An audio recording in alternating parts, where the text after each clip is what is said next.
Hey guys, it's Nicole Ventures, and I'm back again with another workbook work shelf Wednesday.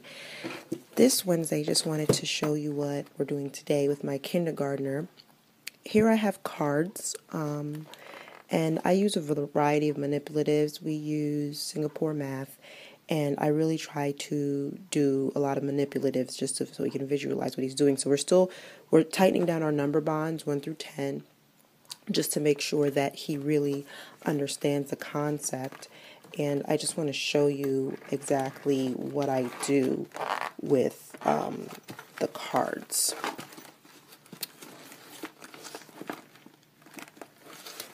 So what we do is we'll just say, we'll put out tens, and we'll say, okay, how do I make 10 with 9? And he'll tell me 1, and then we'll put the ace. We use the ace in for a 1. And then if we have like 8, make 10 with 8, and then he'll find the card that's a 2 and put it there. And we'll just keep going back and forth and changing these out. It's good because he can visualize the number, and he can actually visualize the quantity by whether it's the clubs or the hearts or whatever. He can count them out and think that way. So it's good for him to just visualize with that. So we've been doing that with the cards. So I have him counting down to 100 days of school because I promised we'd have a huge 100-day school celebration and have pizza, and he'll be able to go to the store and buy something. So we're counting down 100 days of school. Again, I always have my Latin preposition cards. Very simple. I just buy cardstock that's pre-cut, and I just write them out as neatly as possible. Nothing huge. They're durable because they're like really heavy grade cardstock. And I also do the same thing for his states and capitals. Same concept. I have my classical conversation notebooking pages that he's going through this week as well. So that's what he'll be doing. And again, with the number mazes that I got from Confessions of a Homeschoolers, or skip counting mazes that I laminated. So he works on that. This week we're doing 5s and 6s for skip counting. We also do What's the Weather? So we're going to be doing a weather graph at the end of the month. Every month, excuse me, we'll be charting the weather. So I just put red on the weekends because we don't do the weekends. We do during the week. So he fills that in every day. Today for language arts, we have 2 Abeka 1 worksheets that we're doing. We're working with K's and C's, how K either comes before I and E, and C comes before either A, O, and U. So we're working on that. And then also I have him, he started his cursive, so he'll also be doing cursive letter A's in his manuscript notebook this week. And of course, this is just a regular like dollar store manuscript book that I have him write sorry, I'm drawing a blank. His spelling words for the week. I'm losing it this morning. His spelling words for the week every day. He writes his spelling words, and he does some cursive practice in here as well. So, here's his reading log, so he can track his reading for the week. We always get library books that pertain to whatever our history, geography, or science lessons are for the week. We always get library books for that, and he'll write about it in his log. And in here is his science lessons for the week. We end up the week with a science experiment that relates to the science lesson, and this is a reason for science. So that's my kindergartners workbook. Continuing on with the activities that I'm doing for my 2 and 3-year-olds. This week we focused on the letters E and F for our handwriting. So I did got some E and F activities. This one is like a paper strip puzzle.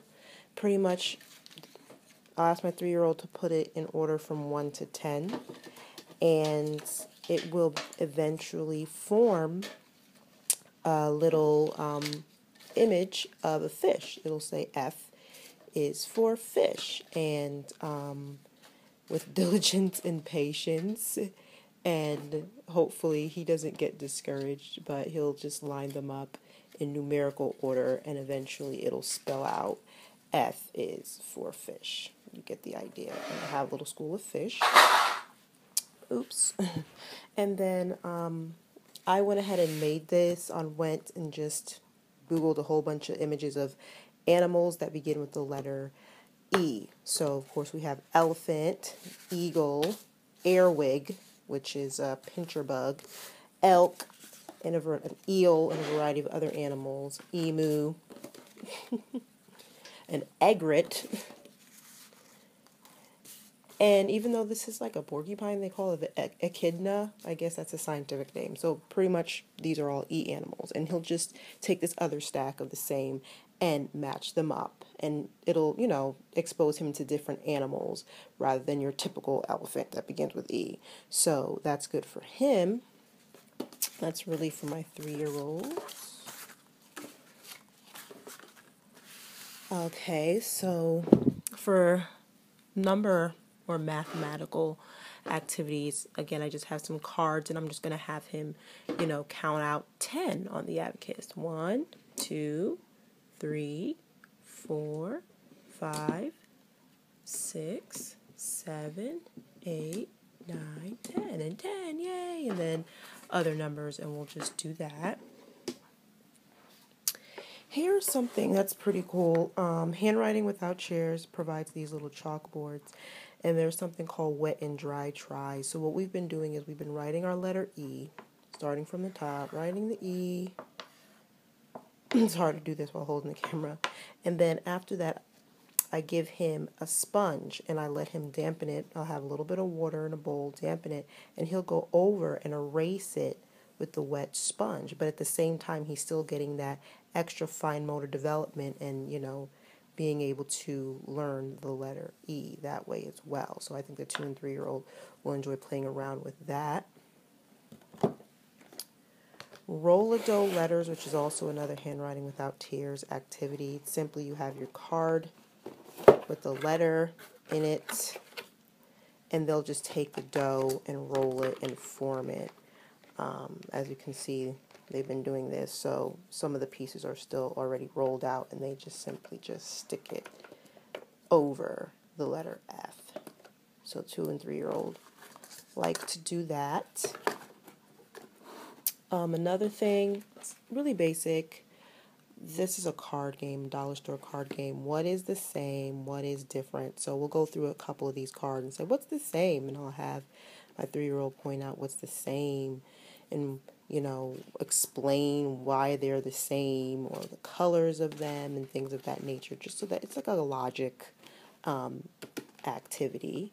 And then I've done a video about these paint chip color match, which I'm having my 2-year-old do this week to broaden his color repertoire. Last week we were only doing 5 colors with the activity, so this has a larger variety of colors, and it's helping him with his fine motor skills. So he was a little frustrated at first, but we're working on that. And then here's another activity that I do with my 3-year-old, which you simply just take the clothespin and line it up to whatever the quantity is on the card. And I've done a video about these learning activities earlier this year, about these 2 learning activities. So I'll link that video in the description box below if you want to actually create these activities. So this is what's in the work box, or work shelf, sorry, what's in the work shelf this week, all spread out. Now I'm going to organize it and put it back under so they can enjoy today.